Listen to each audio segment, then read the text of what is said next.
Lewis in the Black Horse Pub.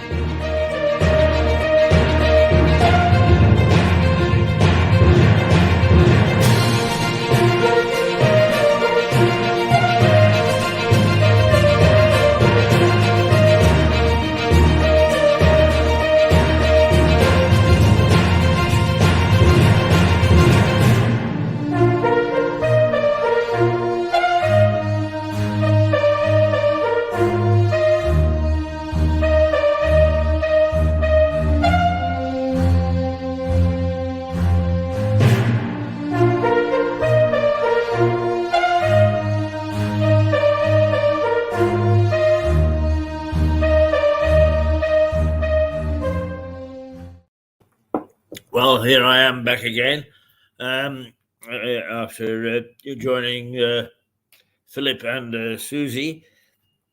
Now expecting Dr. Mark Mabey. One of the big problems and the most difficult thing, and particularly when you have people in different places, is coordinating the schedules. And you tend to get things stuck in your mind, and then that's wrong. And once you actually start to cock up the schedules, I'm afraid that the whole thing is like a pack of cards. The whole thing starts to collapse. And I now see that I actually have got John Prideaux down for the wrong week. So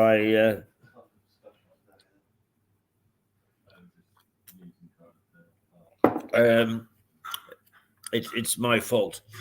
So we're a bit uneven today, but nonetheless, we're trying to bring you the expertise and the informative comment that we normally do, and hopefully it'll be there. But one thing that was raised in the chat with Philip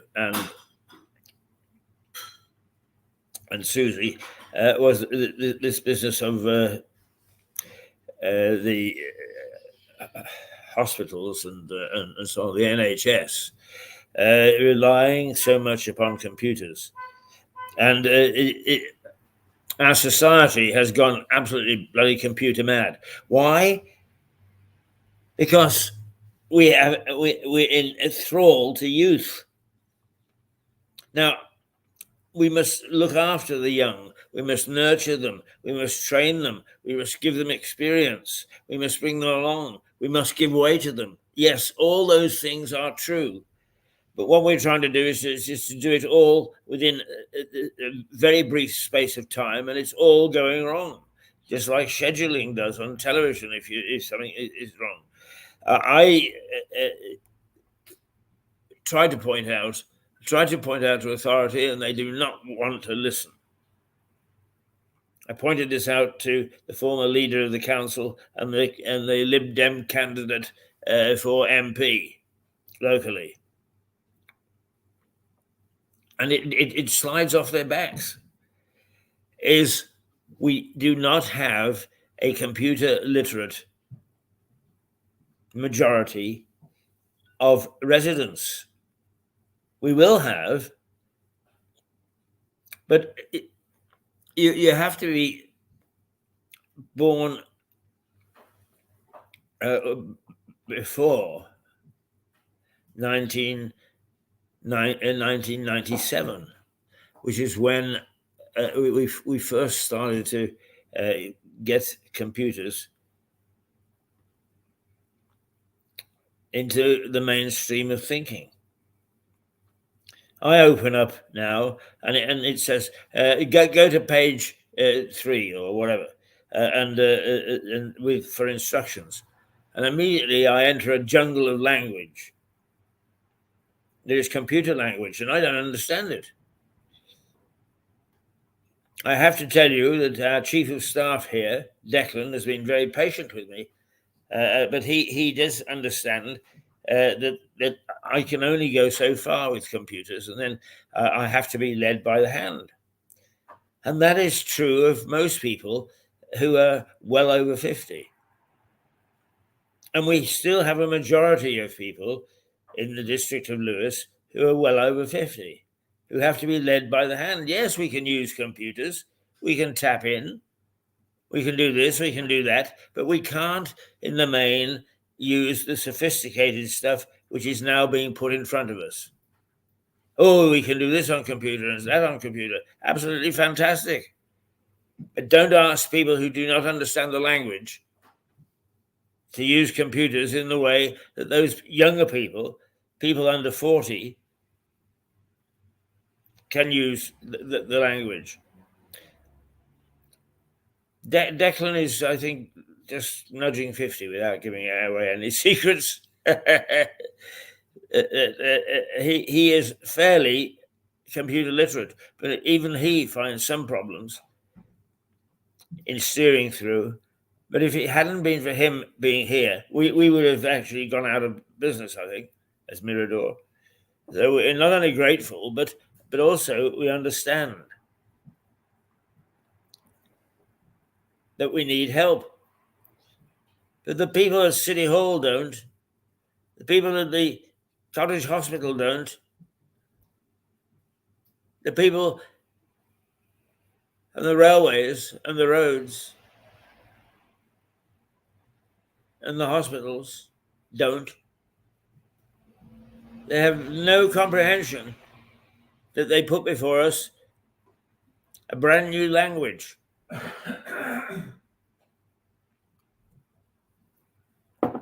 And then they actually blame us. I'm not a bit surprised that only a third of the electorate turn out for the local elections, because most of it is done online. That's crazy. Don't say that you practice democracy if what you do is you limit the information systems you use to a small percentage of the population, because you have no legitimacy. That is what you better understand. You have no legitimacy. I do not accept that we've got a democratic council. It's idiotic. Mind you, they're idiotic too. So the level of councillor that we get now is just... I mean, they turn up to put their hands up, and we're lucky that they turn up. I saw the other day in the paper that they were expelling some councillor in Wealdon District Council, because he turned up to the first meeting and hasn't been to a council meeting since. And quite rightly that they should. But my guess is that he was way over 50. Probably didn't understand what the hell was going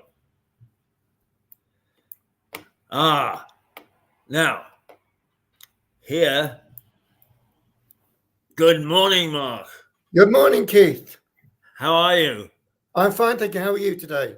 Well, not too bad, except we had a little scheduling problem early on, and in fact, Paul has. I've explained to people that we're anticipating getting a new executive who is going to look after the administration, and I'm feeding him.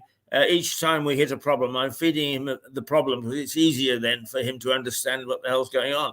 But he will sort out in no time flat.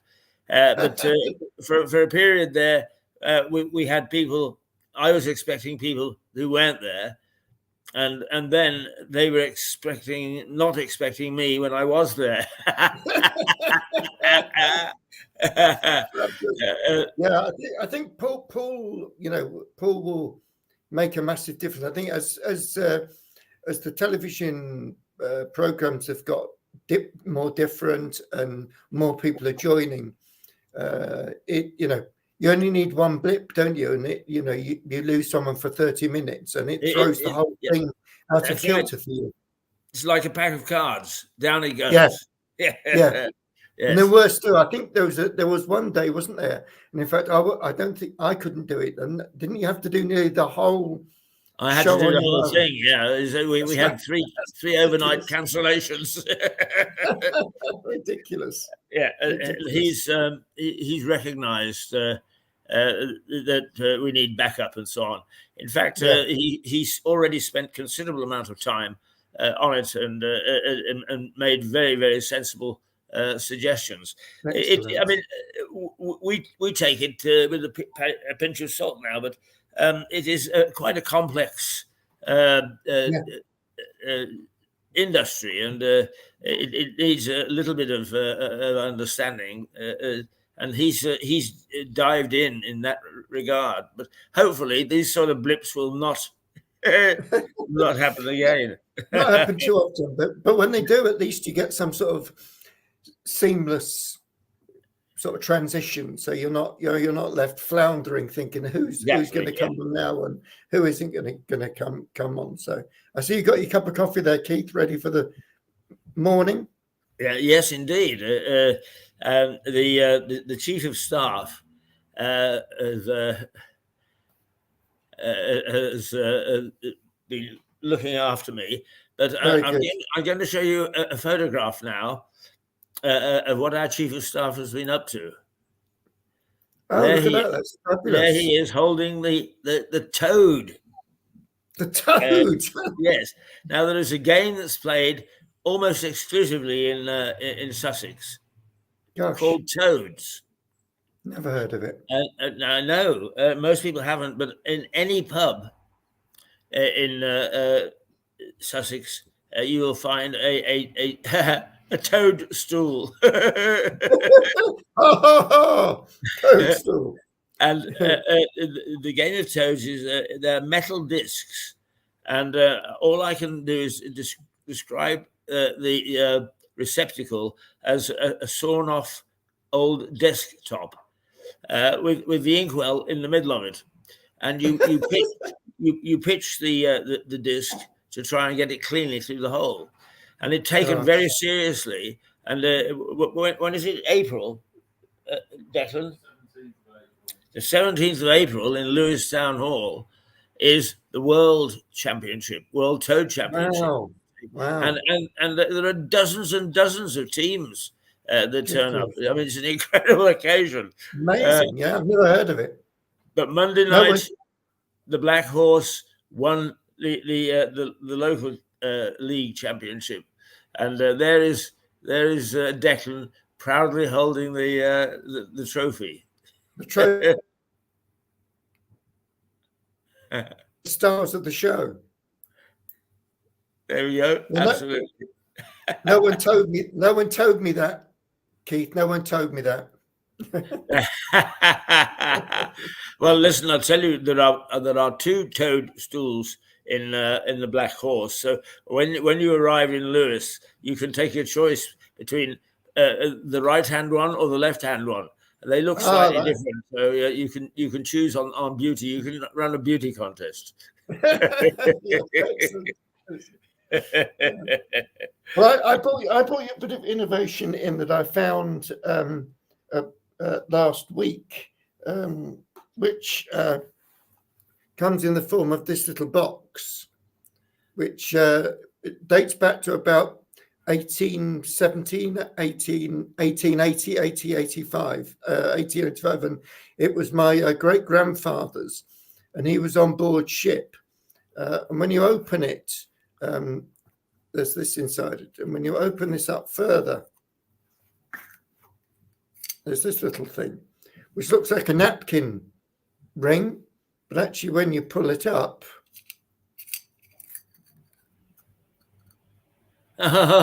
brilliant. It turns into the most amazing little holder for a good whiskey. And he used to drink his whiskey or his rum, I think rum most probably, out of this. And it's silver.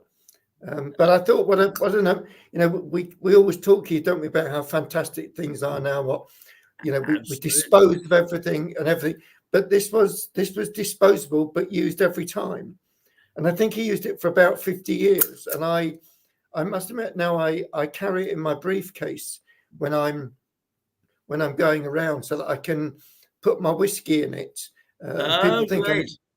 People think I'm quite posh. So yeah. Yes, absolutely. Innovation of the day. Do bring that with you when you come down, because Declan will be fascinated with that. Yes, I do think it was.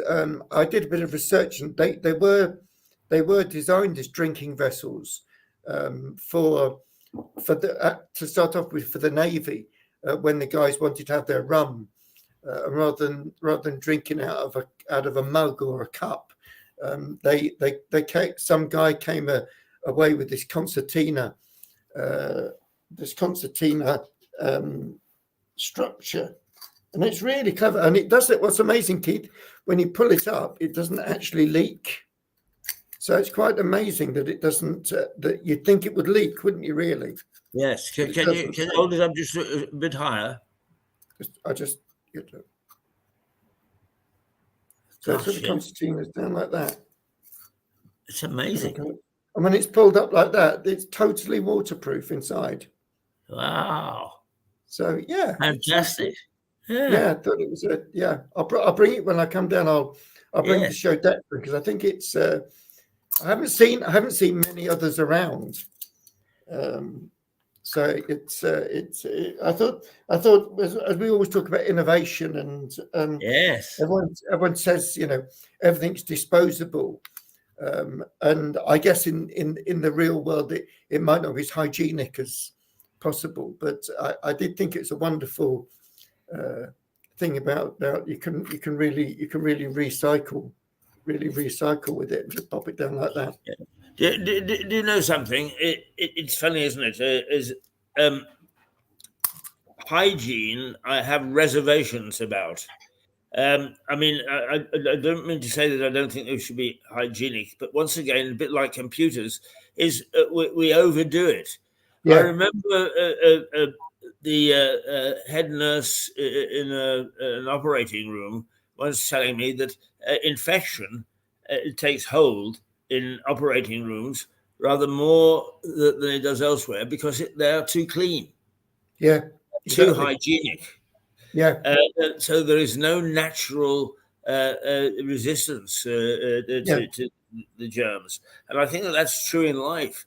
I think that we are so hygienic that our natural resistance goes.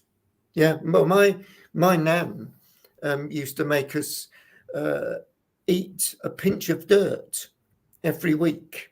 And she said that was so you actually kept the sort of good bacteria and things going. Yeah. And I totally agree with you, Keith. I think that we've become so too clean in some ways. I'm not like you. I'm not saying you shouldn't be hygienic, but it's been a good example since COVID, when people weren't really interacting. The number of people that I know that have got viral infections that really they'd never had before, and they said up until COVID, obviously they'd been mixing with people, but then they had that whole year of sterility of being in. I do think there's, I think there is something about, you build your own immune system at the end of the day, and the bacteria taken. But my nan used to have a pinch of dirt, and we'd have to have a pinch of dirt and wash it down with some water. Now we use alcohol, to rub stuff down to kill germs. Do you think that if what we did was we drank a couple of bottles of whiskey a week, that would permeate through from the inside to the outside to help us? Keith, I'm a living example of that. I must probably drink a litre and a bit of Jameson's every week, and I think it keeps me sterile inside my body. It kills off all the bad bacteria. But it is interesting, isn't it? Because if you think that they use alcohol as a wipe on surfaces to kill the bacteria, There must be something in it, Keith, and I certainly really believe in it. It's a must. I support those sort of initiatives. Yeah. I bet Declan would approve of that philosophy. Really, he's listening in the background, and he said yes. Yes, it sounds like a good thing. But I tell you, it's all the good doers. They get on my nerves, Keith. All the good doers that say you can't do this, you can't do that, you can't do this. It does drive you mad after a bit, doesn't it? You think, well, absolutely, yeah. Just get on with life, enjoy it, and I was saying to someone, you don't see it so much now, but my grandfather used to smoke the most disgusting pipe. It was one of those Sherlock Holmes pipes, right? And he used to stuff this tobacco into the top of this pipe, and then light it with a lighter and puff, and there'd be a massive puff of plumes of horrible acrid smoke that used to come out of it. And he drank like a fish. He really did drink to the state that you would say that he most probably was an alcoholic, but didn't die till he was 85. And, in modern terms, people say, oh, well, smoking and drinking like that, you'll die by the age of 50. And it wasn't the case. Yes. I mean, I'm racing towards that age, but nowadays is 90 is considered to be sort of an average age. Yes. If you reach 100 still, yes, but more and more centenarians are being created every year. Oh yeah. And I think people, if you hear someone that I drink with down the pub, he died at the age of 66, and I was really shocked because you don't, in 25 years ago, if you got to 70 odd, you were doing quite well. If you got to your fine age, Keith, you were doing incredibly well. But once you got into your 70s, you wouldn't think anything of people dying when they were 70. But now you say that's quite young to be dying. So it's.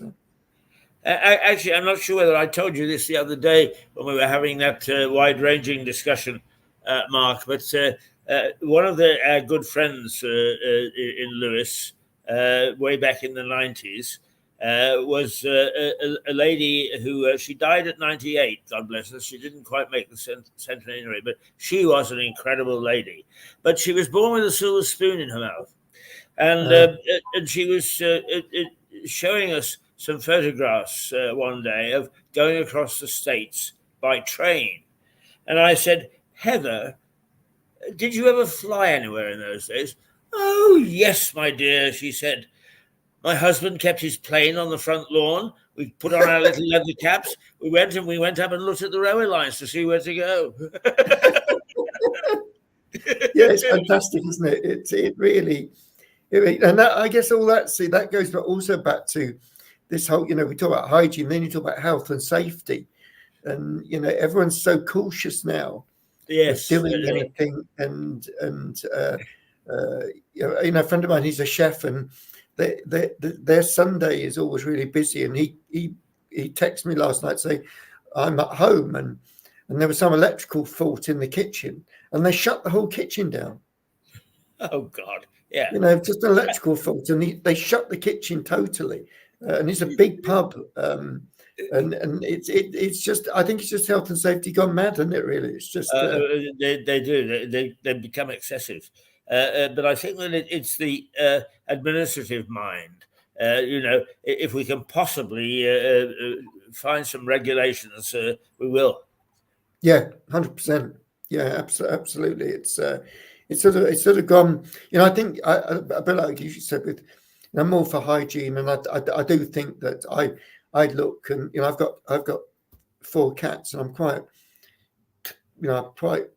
always cleaning the work surfaces and things like that. Although they don't jump on the work surfaces, but I do think a bit of dirt don't do you any harm. It's not a bad thing. And I'm a medical microbiologist, so I sort of.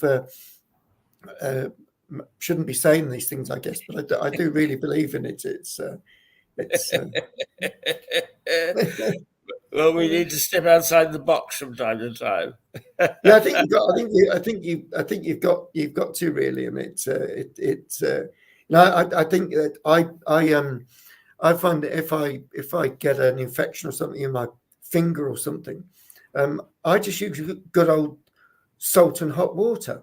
I don't bother buying all this antiseptic stuff. I just use salt and water, Yeah, and it works perfectly every time. It works. I had something went down the quick of my finger, and it became infected, and I just used hot water and really concentrated salt for about 2 days, and it totally gone. And I think some of these traditional methods that people have forgotten about now. Absolutely. I mean, I can remember my medieval Latin professor at the university not taking us through, but the cornucopia, the book that the Romans had of all the plants and so on and what they would do. And he said, about 3/4 of these are still in medical dictionaries. Yeah. It's amazing, isn't it? Yes, learning from the past or relying upon some knowledge from the past is no bad thing sometimes. No. The other thing I noticed is that as you get older, you get more and more tablets given to you. And in fact, with my good old mum, she was taking about eight different tablets every day, and then started to feel a bit unwell, etc. And I took her to the doctor and said to her, what do you actually know what this pill does when you take this pill? And do you know how all 4 pills interact with each other and what effect they have on the body?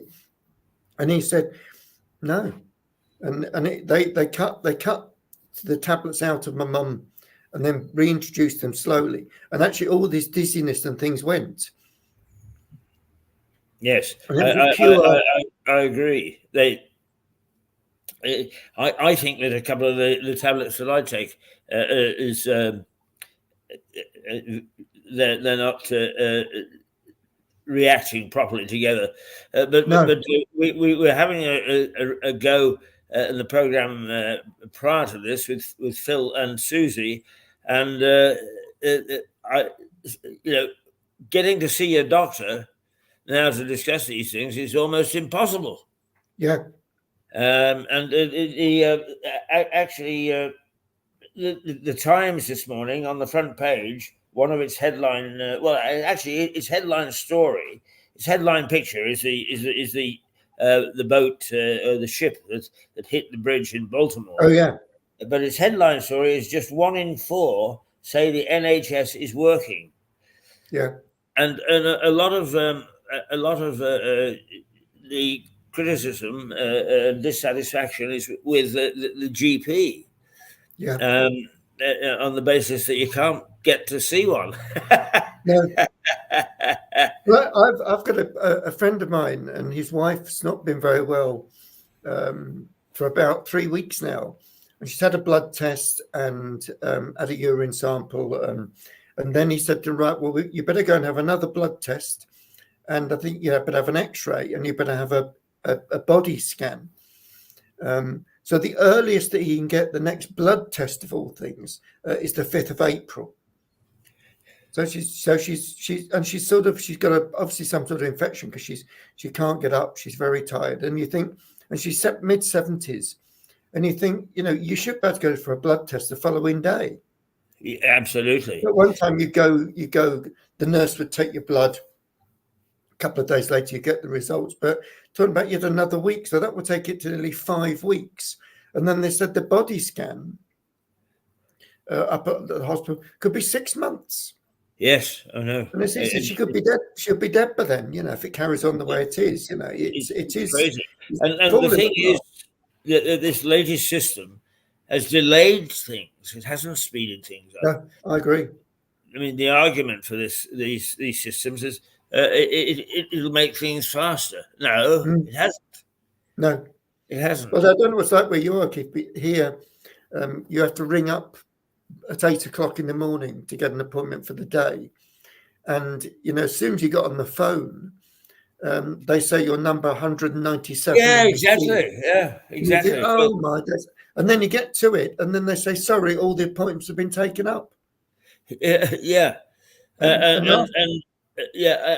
Oh, this isn't one for us. You should go too. Yeah, exactly. Yes, they send you to different pharmacies and such like now. But It- I a couple of months ago, I thought, right, rather than ringing up, I'm going to go and to the surgery at 8 o'clock.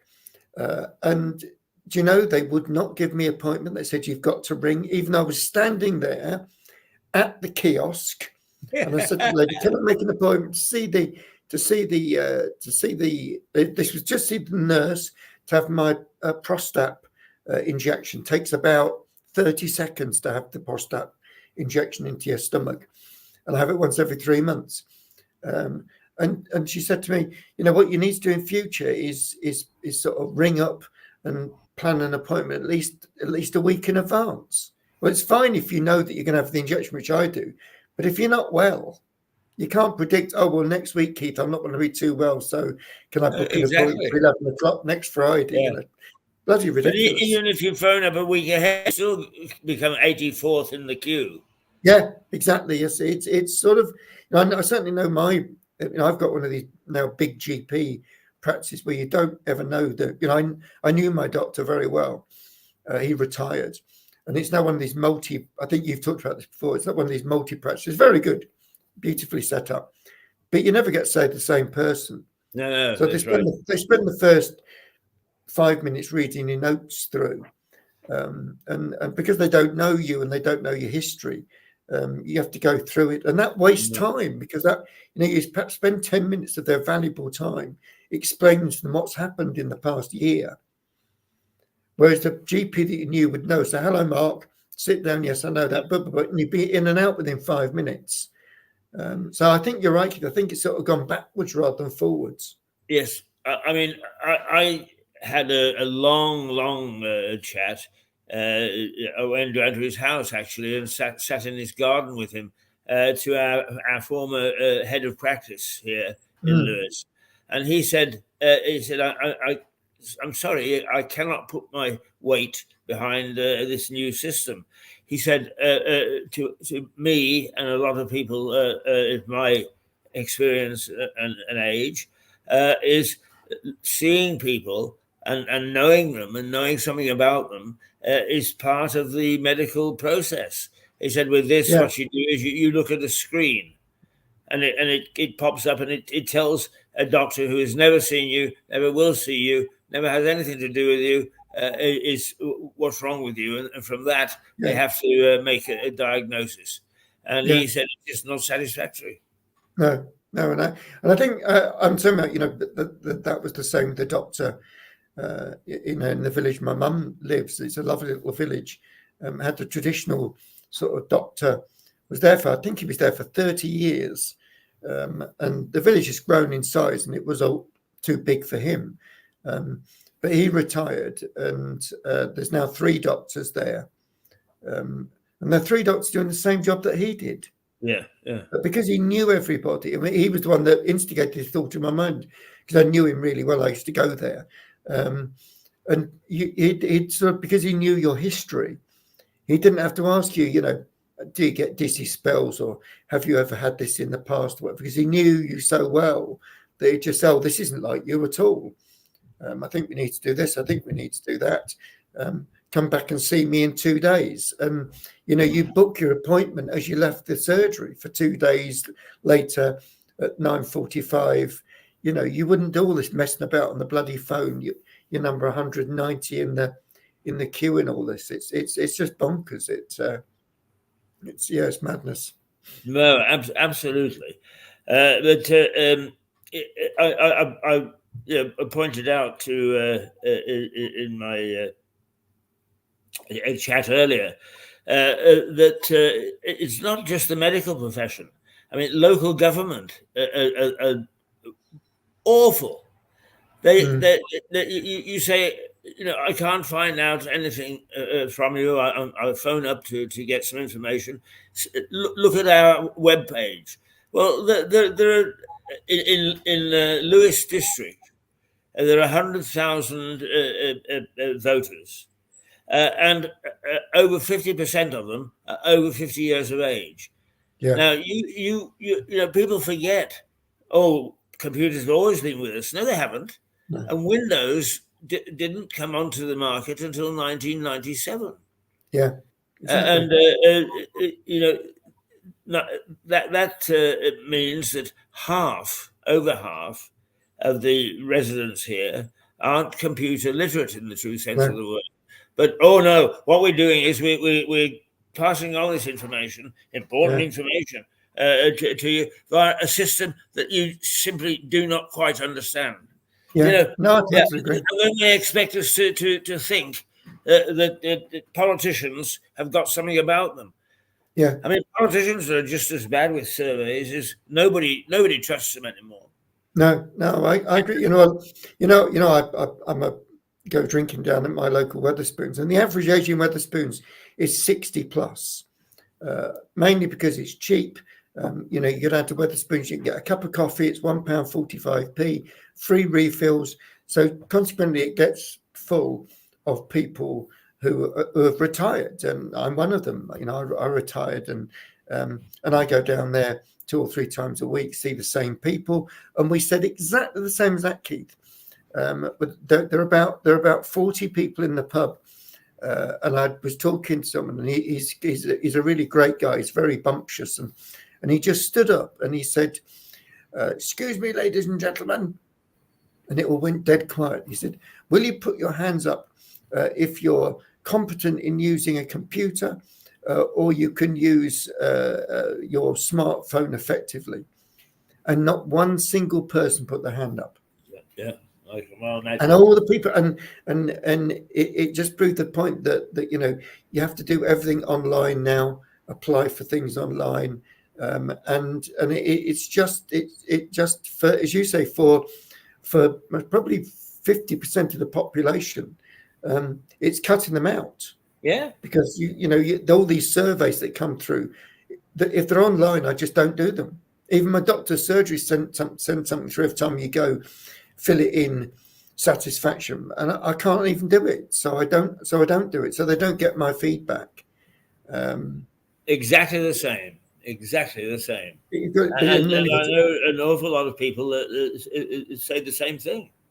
Yeah, but it is, and I think that there's no one's thought about this balance, that you need to have a balance of things, and you need to be able to have face-to-face stuff, because that's what's really important. And we have, in fact, one of my friends, his grandson comes in to the pub some Saturdays, and he's inundated by people asking him, "Can you look at this on my mobile phone? Can you help me with this?"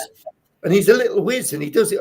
He almost does it upside down and back to front, because he's useless, because he does it all so quickly that you don't take it in. You've got to do it. Yeah, that's right.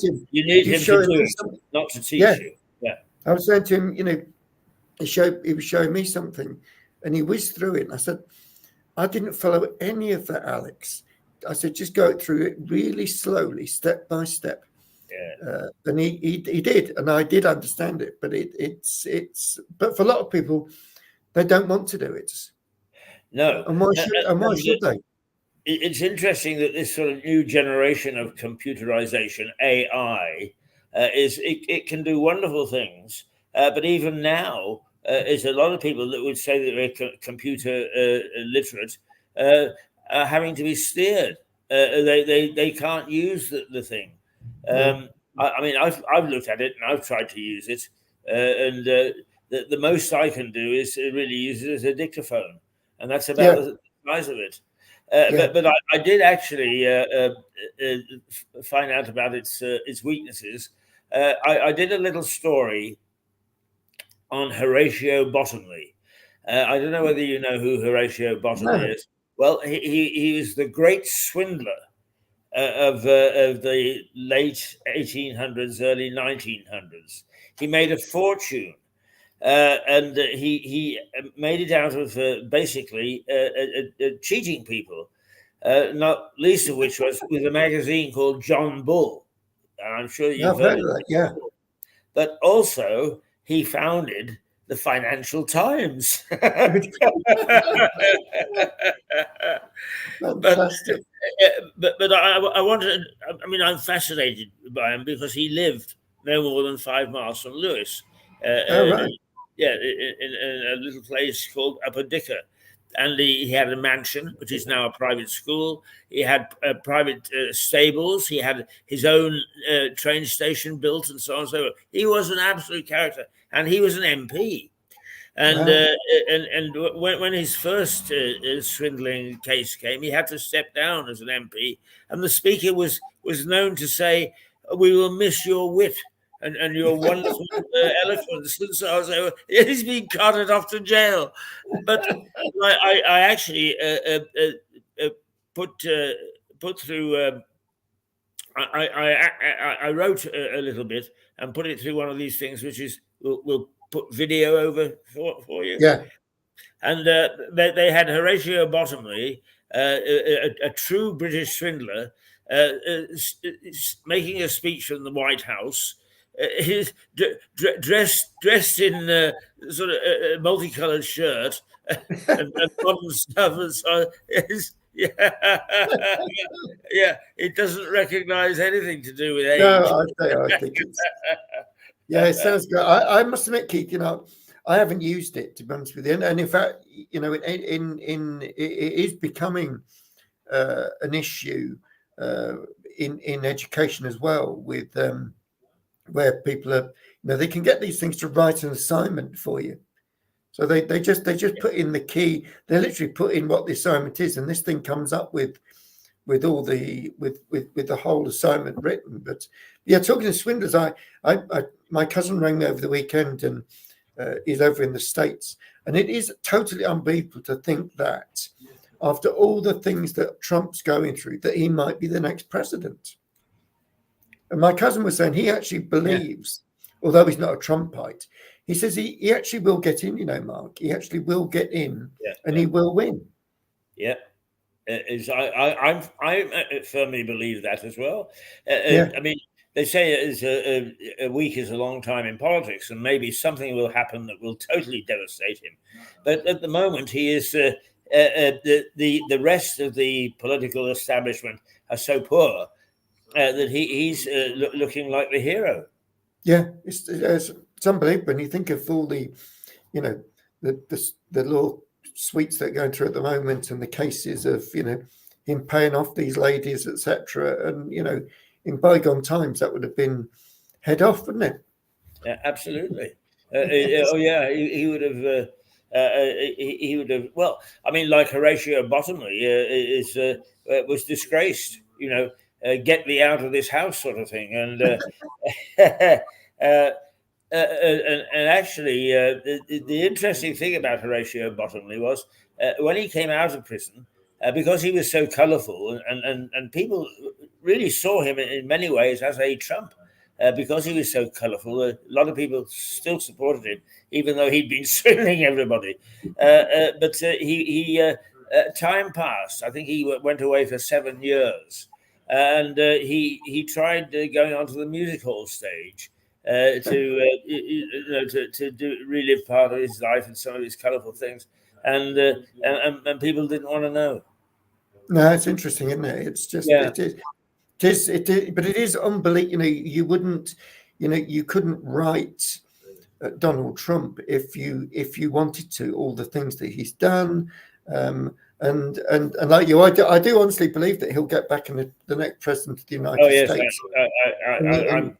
I know he's got virtually no competition, but it is totally unbelievable that he wouldn't just be struck off and be told that you just can't do that for morality, if nothing else, but for morality reasons. Now, Mark, we don't broadcast this Friday because so you won't have a chance to talk to Melissa. Right. But I'm going to suggest to you, and I'm going to get Paul as his first scheduling thing, is to try and see if he can schedule you twice next week. Lovely. Because the not only are the talks between you amusing, but they are very powerful. I mean, you cover some very, very interesting topics, some of which, and the one thing I'm very proud of, Mirador, is we talk about some of the things which other people will not talk about. Absolutely, So we refresh the parts that other television yes. don't A good Heineken. A good Heineken.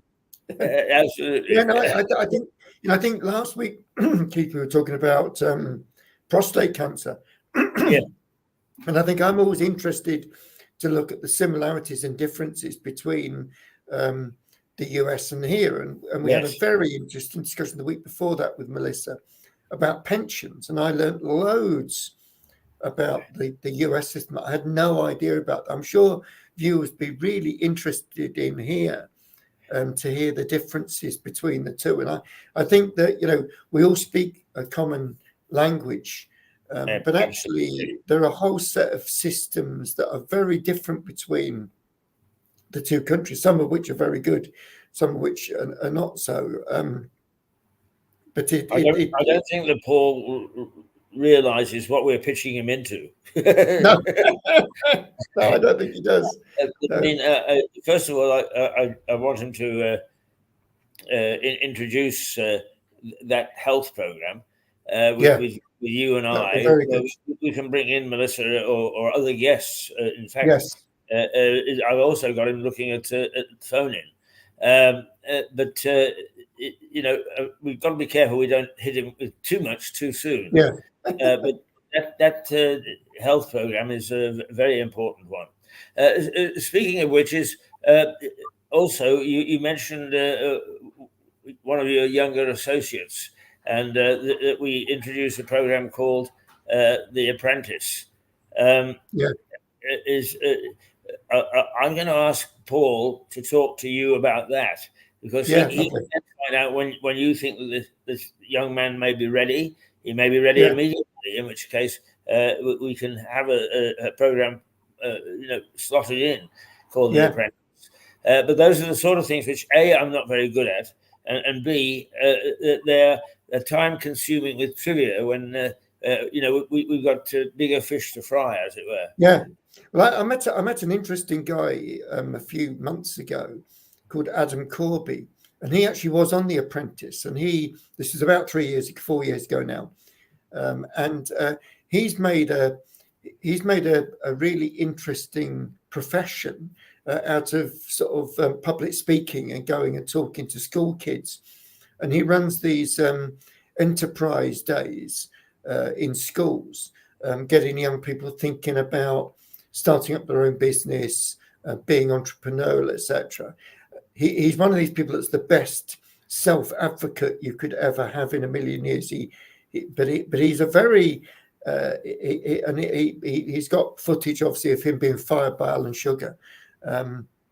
He didn't get through, but he talks about the experience, and I think this it all goes in many ways, Keith, our full circle back to the School of Innovation.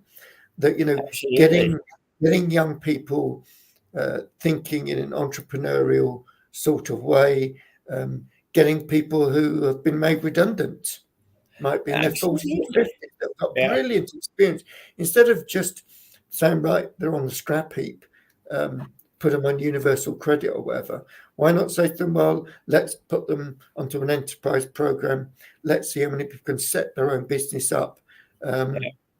And I think it's there's nobody that I've spoken to, just sort of off the record, because people want to know what you're up to, that haven't said, oh, what a great idea. When are you going to start? And my colleague and I, from our point of view, would like to see it going before the end of this year. Fabulous. Oh, absolutely. Yeah. I certainly think we'll have it up and running by August, July, August time. Because the other bit about it is we don't necessarily want to go down the route of most universities, Keith, run their academic year from September through to July.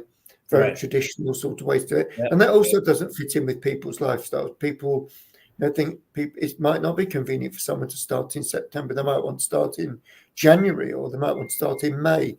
So we're going to have multiple entry points. And I'd like to do it. There's been another thing that's coming to my head. I'd like to do it for mature learners as well as young people, because I think around here in Stoke, there's a lot of great people. My next door neighbour, but four, he's the most beautiful artist. Worked for Royal Dalton for about 20 years, hand painting vases and things like that. He was saying to me, he's I think late 50s. He said, I'd quite like to set up my own little sort of workshop and sell some of my stuff on a small scale. Yeah. And there are so many empty units around that I met online. I met with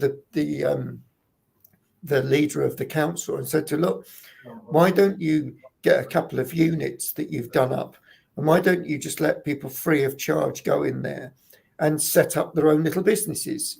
So there's no rent. They set their businesses up. We have someone that comes in and talks to them about business setup, setting up your own company, tax implications, those sort of things. But get people to set up a little craft industry and bring back craft that could be, and I think that's the sort of innovation that I think that would resonate with lots of our viewers. Well, you and I, mostly through you, have made contact with a local councillor who is very keen on education and very keen for those people who would look at themselves and say, I don't know what the hell to do. And so I think that a stream that may run through this university. I mean, you're the university man, not me. I'm offering the broadcast side and perhaps any help that I can give. But we might well talk to councils and have a council sort of get together once every 2 or 3 months, in which we invite members of councils, because these are great ideas that sometimes don't see the light of day, and they need to see the light of day.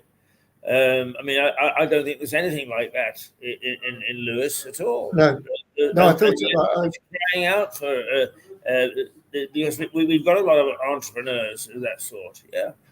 Yeah, but I said that I sent Janet a note and said that I'd get in touch with her straight after Easter. She was quite busy. But this idea is something that's sort of materialized over the past sort of 6 months. And I've seen all these people who have been made redundant from Wedgwood, the pottery industry up here, but they've got great skills in what they're doing. And in fact, what my friend's doing up the road is he actually has had to, because he has no option.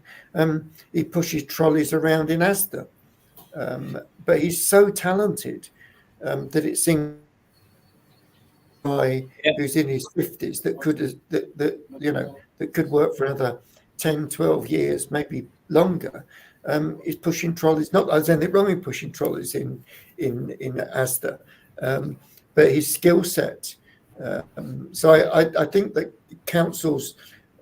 the council here particularly, which will be interesting to see what Janet thinks, there's often empty buildings that actually you could put people into units within those empty buildings, and they could open 2 times a week, Saturday and Sunday, and sell their paintings, sell their pottery, sell their crochet, all sorts of things that I think are enterprising. Well, in that period, of course, there is no reason why we couldn't offer them free advertising, free commercials on our television network. Absolutely. Which, on the basis that eventually we'd have very good customers.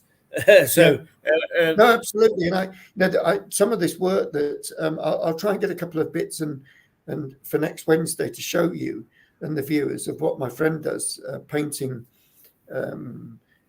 He also has picked up a new thing which you perhaps seen on canal boats. They paint the buckets and the beautiful water containers, etc.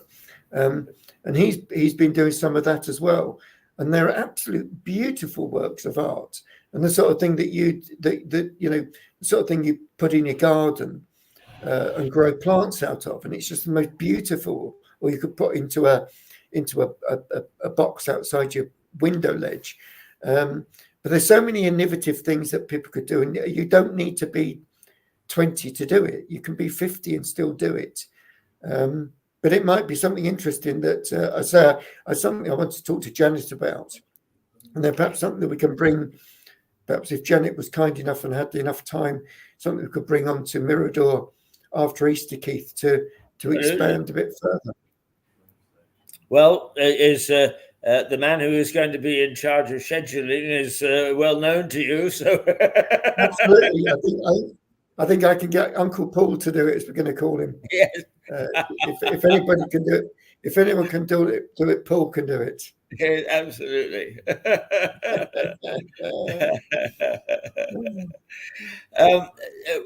Where are you with the authorities on at the university now, Paul, Mark? So we're at a sort of a paper exercise now. The normal bureaucracy that you have to go through. You have to have. It goes back, Keith, to exactly what we're talking about at the beginning of this slot on hygiene and health and safety. It's just absolute bureaucracy gone mad. But you have to have all these policies and procedures in place before you can set anything up, which I suppose is right and proper. So we've got someone who's writing the policies and procedures for the institution, assessment policy, all those sorts of things, complaint procedure, those sorts of things, which we've got to have in place before we apply to the Office for Students. So someone's doing that over the next sort of month. Once we've got that together, and then we should be in a position to submit that to the Office for Students. They will scrutinise it, maybe come back with some things that we need to do. But I've got this aspiration that by the 31st of July, we get approval. That's sort of the. I've tried to set a goal for the young guys. One of the things I've noticed, this is a real old farty thing, but unless you set young people really clear goals, they just go on and on and on. And the two young guys that are doing this are absolutely brilliant, Will and Rob. But they've been doing it for 2 years now. 2 years and 6 months. And I said to them, we've been doing this for 2 years and 6 months, so we've got to set a target now of when it's going to be launched. Otherwise, it will be another 2 years and 6 months. Yes, that's right. And you've got to set very clear targets. And I think it's.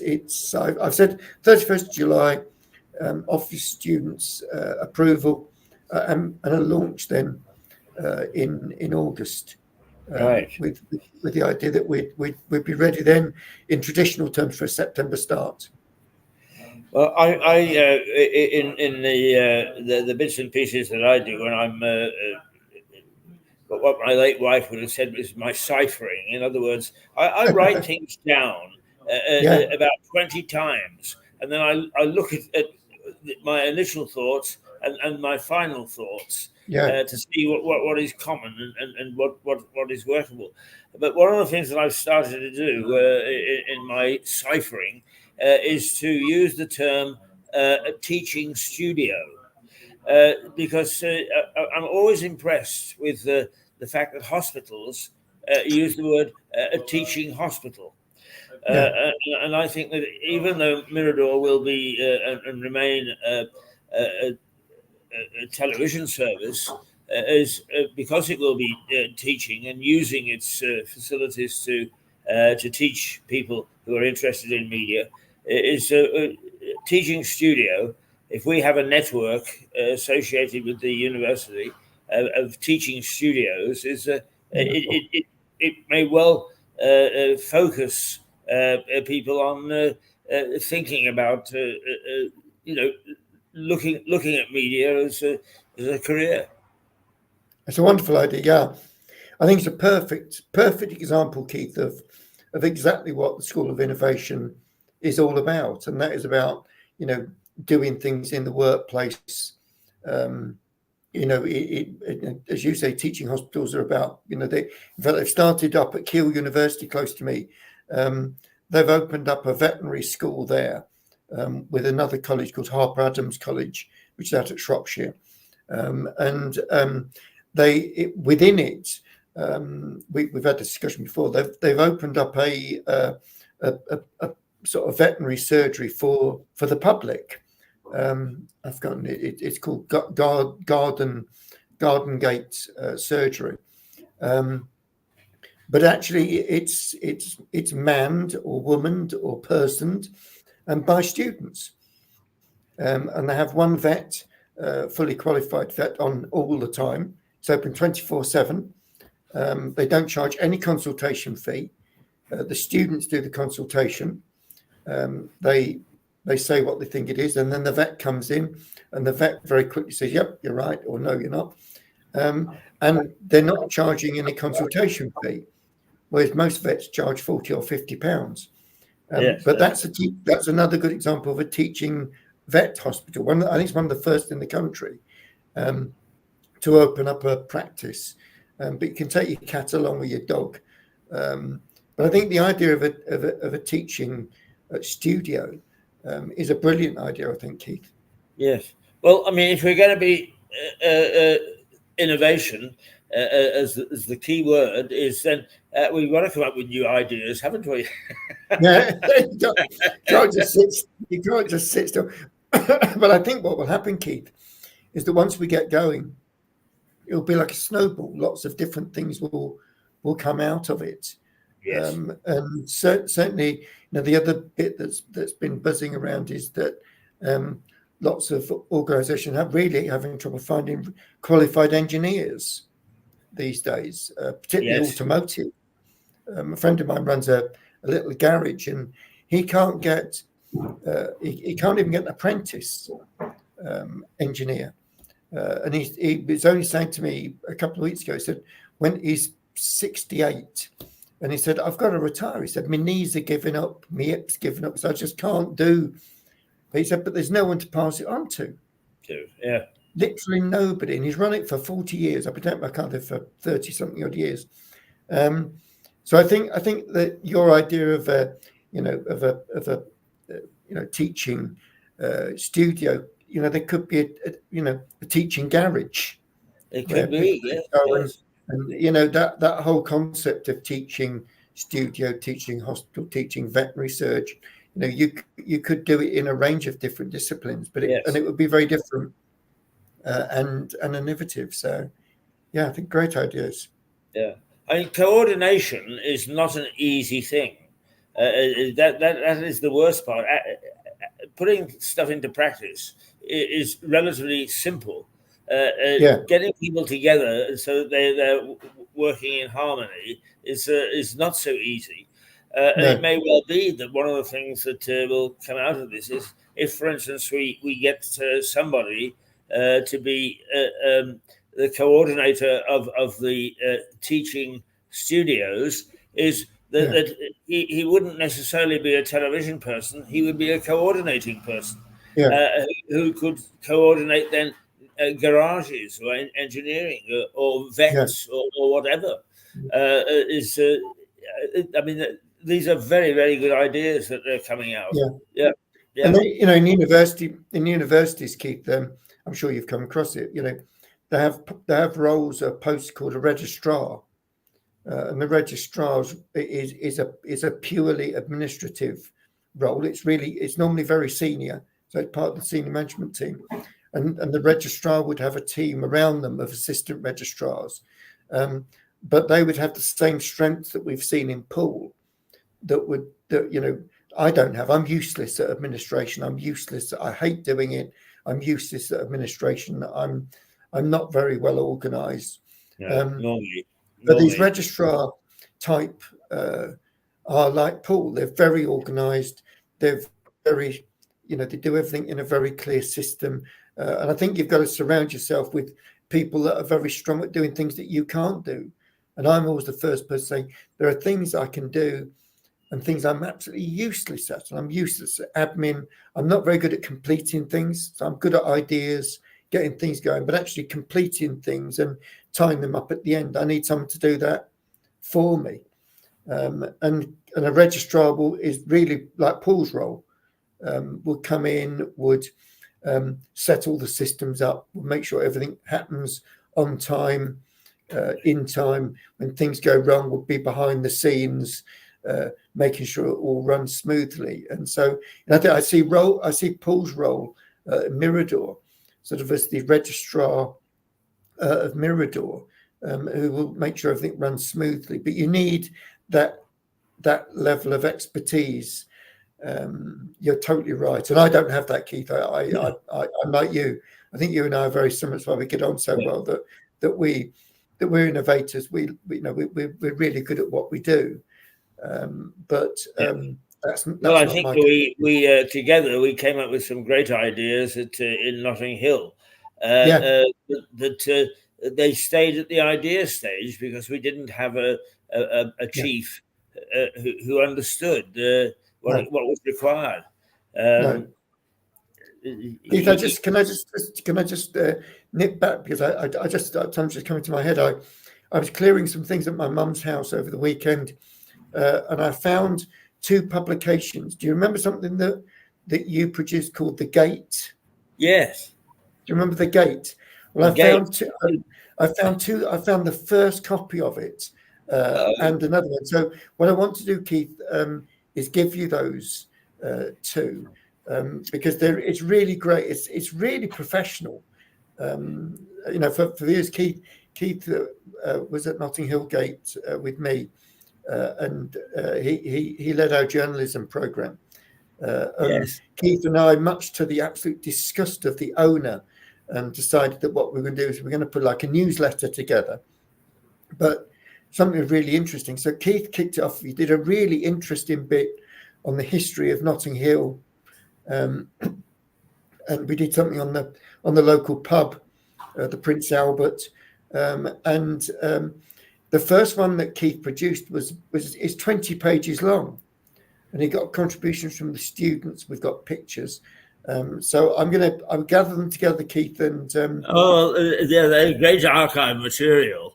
Perhaps what you should do is you should hold on to them and let's make sure that they go appropriately to the university centre. Yes, because we can use them as if you send them to me, I will be delighted. I will put them into a pile. And then they'll be seen again. They'll get lost. Because I now live in unlike the expansive places that I had when I was married.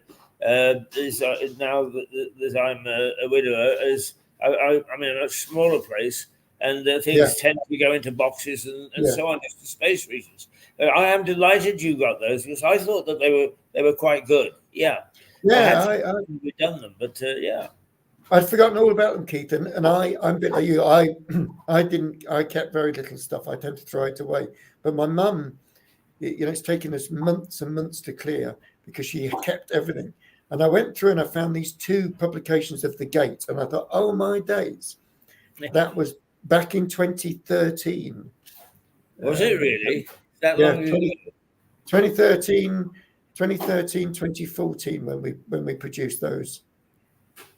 And I think we did 2 a year, but they weren't just little flimsy things. They produced them. They got photographs. You did a history.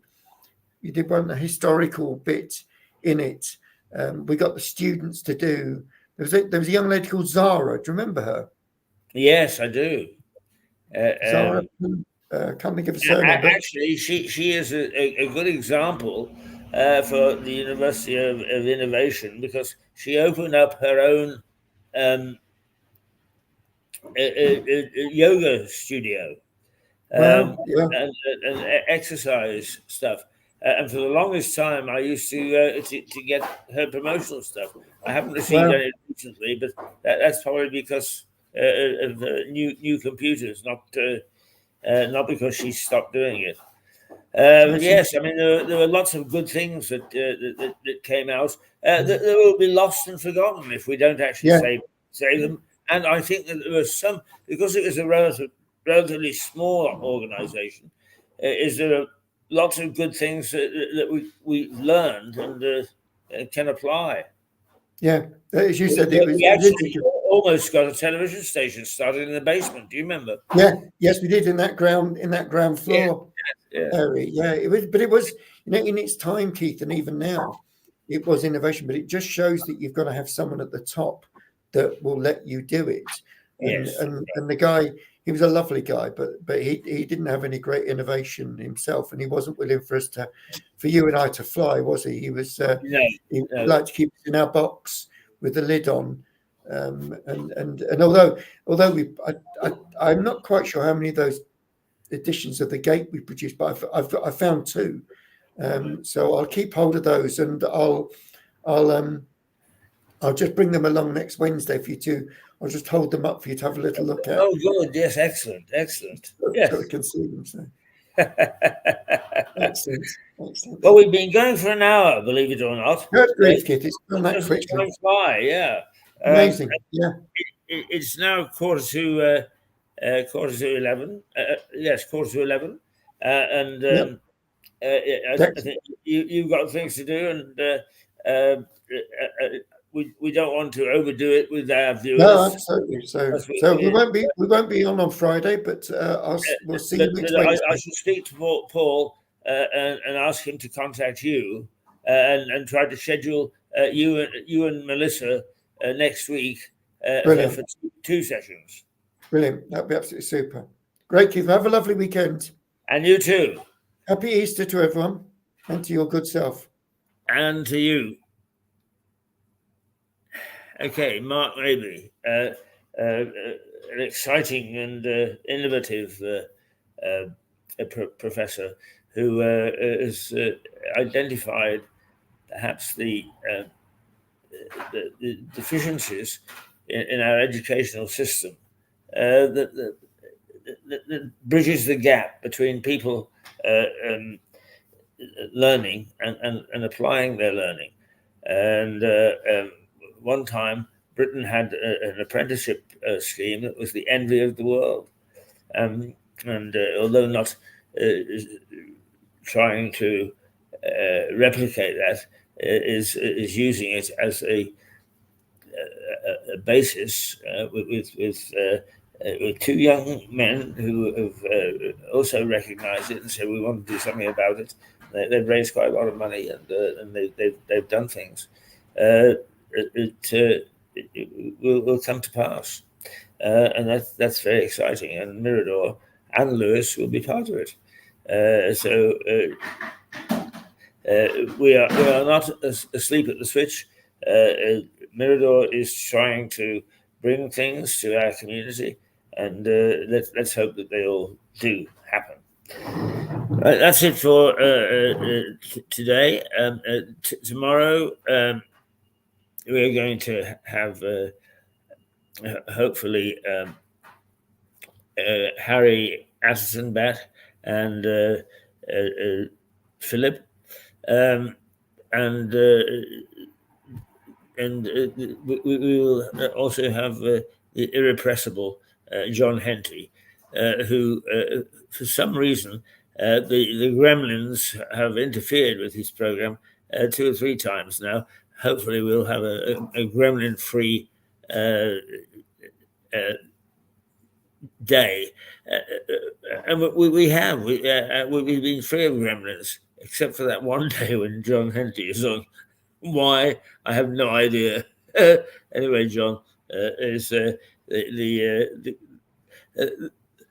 Mirador is behind you, even if God is taking a negative view at the moment. So hopefully we'll be with you tomorrow. For the moment, we'll say toodle-pip do join us tomorrow morning for the last day of this week. But before we go, let us remind you that the pub quiz takes place at the Black Horse, and that takes place on the second Sunday at 8:00 in every second Sunday in the month.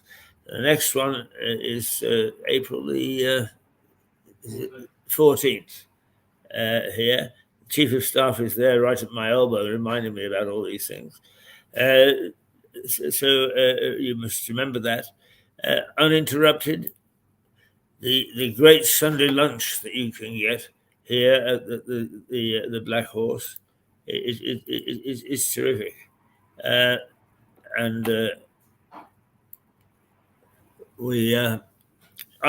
have it virtually almost every lunchtime, every Sunday lunch, and I really enjoy it. And finally, just let us blow the pub's trumpet, because here they are, fresh from victory with the Toads competition, which they won on Monday night, hands down. And in April, there is the World Championship of Toads, a game that is pretty close to the south coast of England, but nonetheless one that is fascinating. And the town hall will resound to the sounds of the Black Horse team, because they were winners in the local competition Monday night. For the moment, we will say farewell, and if I can, there we go. There it is. Tiddles. From Lewis in the Black Horse pub.